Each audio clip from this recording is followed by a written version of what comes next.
Quando eu criei meu blog, eu dei o nome de Neposts, rascunhos compartilhados. Esse rascunhos compartilhados é a ideia de que nada que está ali naquele blog é definitivo. Eu acho que isso tem muito a ver com o mundo digital. Me lembro que eu tinha um tio que escrevia para a Folha de São Paulo, foi uma pessoa importante na minha vida, e ele tinha uma máquina de escrever elétrica e ele mandava os artigos para a Folha, e aí quando ele fazia a revisão, ele tinha que rabiscar em cima do papel, e era papel, e aí alguém ia lá pegar o papel na casa dele, ele já era uma pessoa mais idosa, e aí ele tinha que rabiscar em cima do papel. O mundo escrito tinha esse problema. Criou-se uma espécie assim de cultura das coisas. Bom, botou no papel, né? Acabou. Não tem como voltar para trás.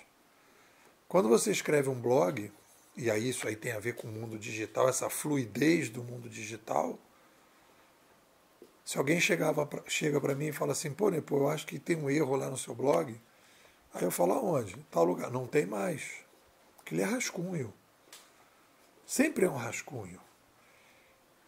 E acho que a gente entrou agora no mundo, né, dessa fluidez, e aí a gente tem trabalhado, né, falado aqui, dentro da introdução do novo livro, do Sapiens 2.0, como lidar com esse mundo mais descentralizado, inovador e dinâmico.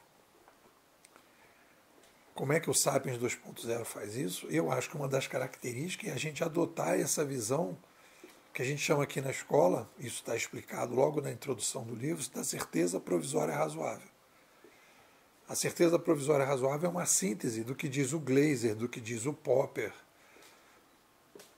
O Glaser tem frases ótimas, né, que ele diz que não existem teorias finais, mas teorias melhores, que tudo está em processo.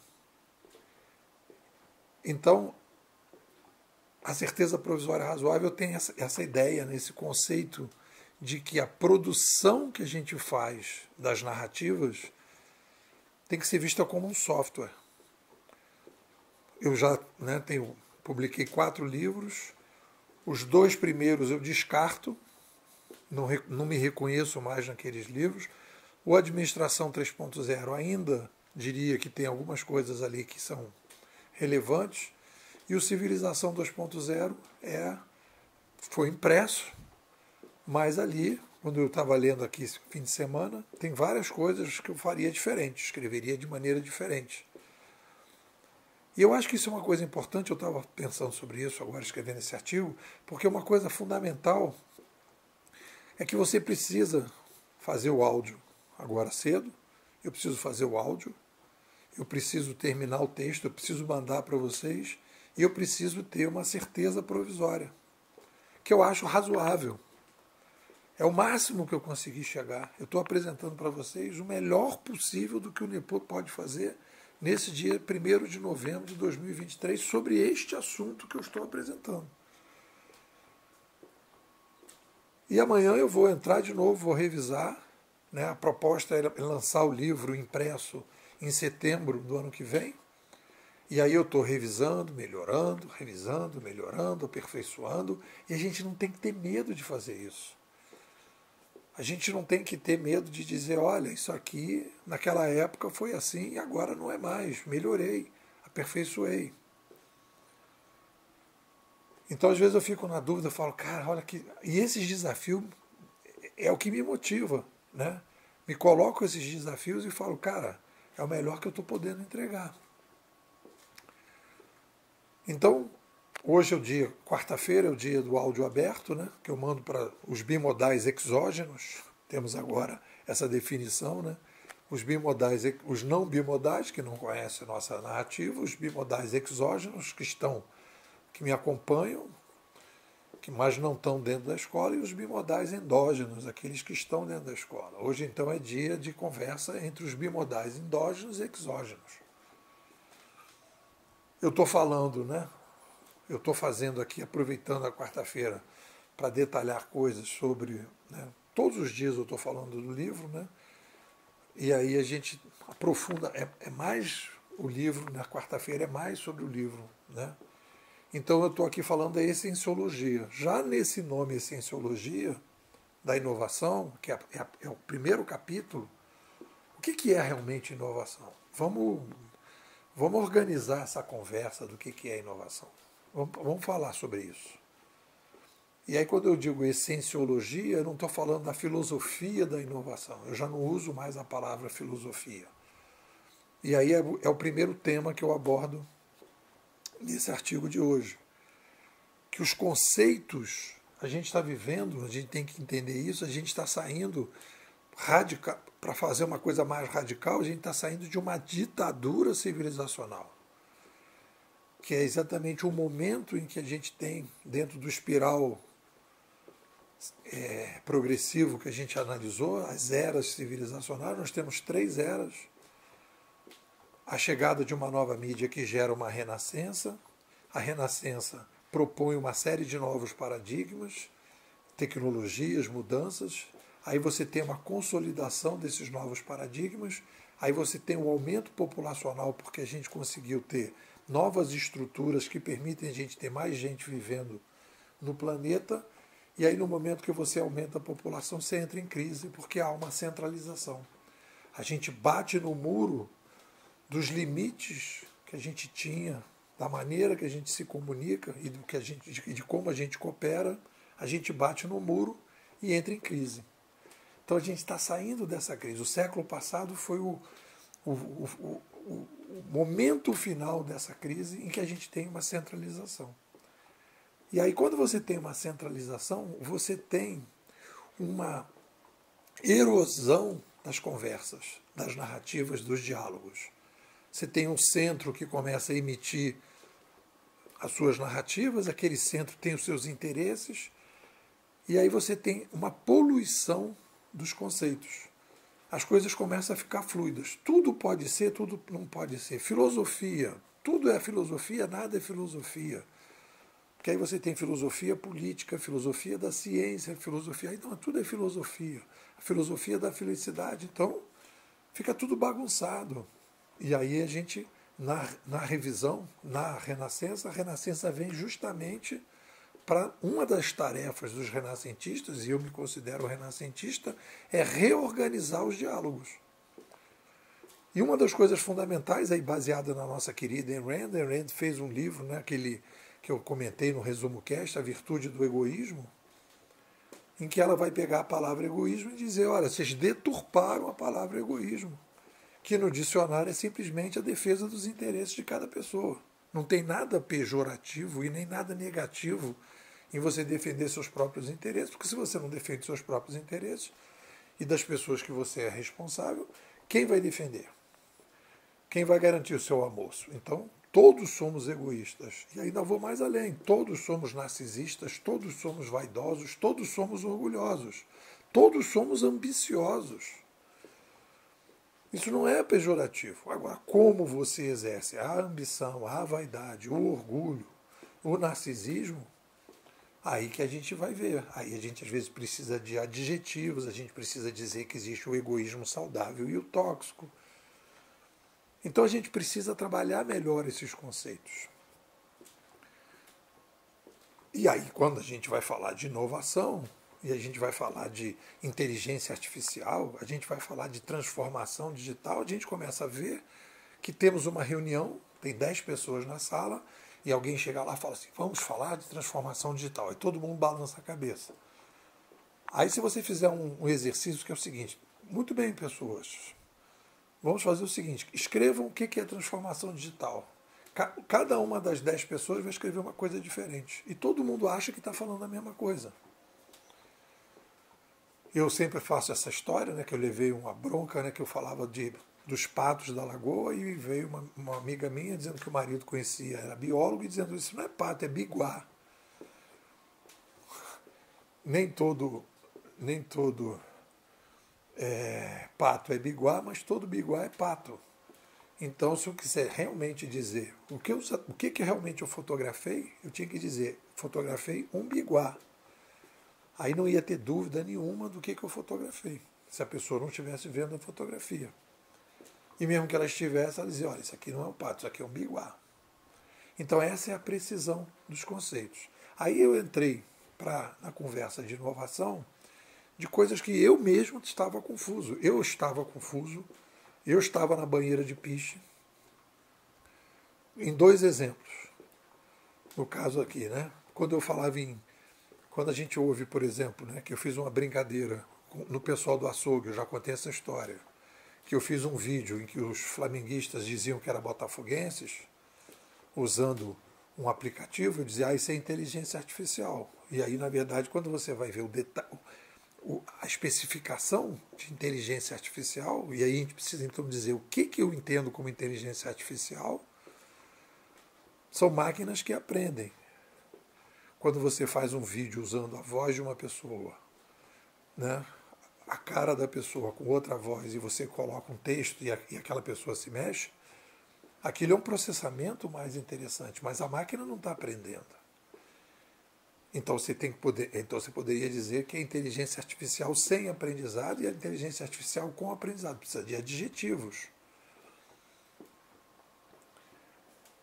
E aí a gente então vai operando e vai trabalhando com essas coisas. Então quando a gente vai falar de inovação, eu fazia confusão de inteligência artificial e disse no açougue que aquilo ali era inteligência artificial, quando na verdade, quando eu pensei um pouco mais, eu vi que eu estava equivocado. Eu estava seguindo o fluxo da manada. E a mesma coisa quando a gente vai falar de inovação. Eu estava confundindo inovação com mudança. Mudança e inovação é a mesma coisa. E na verdade não é. E aí eu coloquei três questões, né, três conceitos que são fundamentais para a gente fazer essa separação. A mudança é uma coisa que acontece, é um processo que acontece independente da gente. E aí eu botei mudanças humanas e mudanças não humanas. Mudanças não humanas mudou o clima. Mas foi influenciado pelo ser humano, mas não diretamente. Um terremoto, principalmente, aí não tem possibilidade de um terremoto ser movido pelo ser humano. Uma tsunami é a mesma coisa, porque mexeu lá as placas tectônicas, gerou uma onda, um temporal. Então essas coisas todas são mudanças que acontecem e a gente então precisa se adaptar a essas mudanças. E aí a forma de se adaptar, a gente promove inovações. A inovação é um tipo de adaptação. A inovação é um tipo de mudança, que é uma mudança promovida pelo ser humano. E aí então você organiza isso, né? Às vezes você tem mudanças que acontecem que são humanas, outras não humanas e tal. Então aí a gente começa a fazer uma separação entre inovação incremental e inovação disruptiva. Usando já os conceitos primordiais, quando a gente fala de inovação disruptiva, a gente está falando de mudanças profundas na mente primária. Quando a gente fala de inovação incremental, a gente está falando mudanças mais superficiais na mente primária. Quanto maior é a dificuldade que as pessoas têm de se adaptar àquela proposta inovadora, mais disruptiva ela é. A disrupção vem da dificuldade que a gente tem de se adaptar a ela. E aí a gente bota no Sapiens a questão da disrupção. Se a galera estranha muito, é uma coisa muito diferente, as pessoas precisam se adaptar, aí você então tem uma disrupção maior, que você precisa fazer. E aí no terceiro tópico, né? Então o primeiro tópico é a necessidade da definição dos conceitos. O segundo tópico que eu abordo é a diferença entre adaptação, mudança e inovação. E o terceiro tópico é como a gente lida com isso. E aí tem a experiência, né, que eu uso o AA, os alcoólicos, os anônimos, como um aprendizado da inovação. O que você aprende ali na primeira frase do AA, que está ali naquele livro Levar Adiante, do Bill Wilson? Se você bebe, é um problema seu. Se você quer parar de beber, é um problema nosso. Olha que interessante isso numa metodologia de adaptação que as pessoas podem usar. O que eles querem dizer? Se você... A mudança de parar de beber é uma... A pessoa tem ali uma mudança, ele precisa fazer uma inovação disruptiva na vida dele. Porque ele precisa mudar uma compulsão que está profundamente enraizada na mente primária. E então não adianta você fazer panfletagem de parar de beber no botequim, porque a pessoa precisa fazer um esforço, existe um gap entre, né, como é muito profundo a mudança, a pessoa tem que ir lá no fundo, mergulhar e fazer um esforço muito grande para parar de beber. Então é uma inovação disruptiva que exige um mergulho na mente primária a 20 metros de profundidade. Aí o método do convencimento não vai funcionar. Não adianta você dizer, olha, temos aqui, né, como eu fiz no meu livro Administração 3.0, Gestão 3.0, olha, estamos vivendo aqui uma nova era civilizacional, chegou a curadoria, a uberização, a blockchainização. Você precisa criar um motor 2, você precisa modificar profundamente a forma que você vê a cooperação humana. E a pessoa simplesmente, você fala, né? Vamos supor que você jogue isso para as pessoas. Olha, vem fazer isso. As pessoas simplesmente não estão afim. Aí você joga. Aí eu mudei. Eu falei, cara, não adianta convencer. Vamos para a atração. Vamos criar uma escola. Vamos fazer o nosso trabalho. E as pessoas que começarem a entender que aquilo é legal, vêm. Não dá para convencer, não dá para ficar fazendo marketing, não dá para ficar fazendo trabalho, porque esse trabalho de convencimento ele é ineficaz. Porque é para a pessoa conseguir entender que a gente está fechando um ciclo civilizacional, que a gestão, que todo mundo chama administração e gestão de sinônimos, e a gente não é sinônimo. Gestão é um modelo que tem a ver com as mídias que a gente está saindo, e curadoria é um novo modelo de cooperação. Então, as pessoas têm que vir pela atração. Não adianta ficar tentando convencer, porque tem que ter um esforço interno da pessoa mergulhar 20 metros da sua mente primária. E pouca gente, às vezes, quer fazer isso. Aí vem o Thomas Kuhn e diz, olha, muita gente precisa morrer para outra geração chegar e aquela outra geração aceitar aqueles paradigmas novos, porque a velha não consegue. É isso, pessoal. O que vocês dizem? Bom, pessoal, hoje, quarta-feira, o dia do artigo para os bimodais exógenos, né? E eu queria que você migrasse da sua exogenia para vir para a endogenia da escola. A gente terminou, né? Publicou e agora, afinal, lançamos aqui, os alunos vieram num encontro presencial aqui em Teresópolis, lancei meu livro Civilização 2.0, porque estamos sendo obrigados a imitar as formigas, fechei um ciclo de estudo, né, do que é o digital, chegamos a padrões, apresentamos os padrões históricos, etc, etc. E agora começamos um novo ciclo de pesquisa, que é o Sapiens 2.0 nesse novo cenário.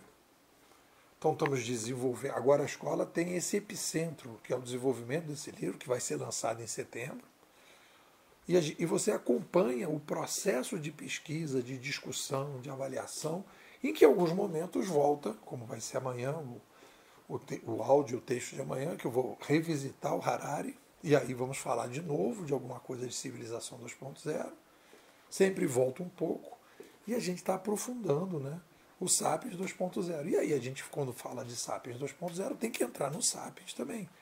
O que são emoções, como é que a gente lida com as emoções, como é que a gente como é que lidar com as emoções se relaciona com a inovação, o que muda na vida dos sapiens a partir da vida num ambiente muito mais autônomo, responsável, etc. tal, em que o gerenciamento das emoções tem que ser muito mais sofisticado.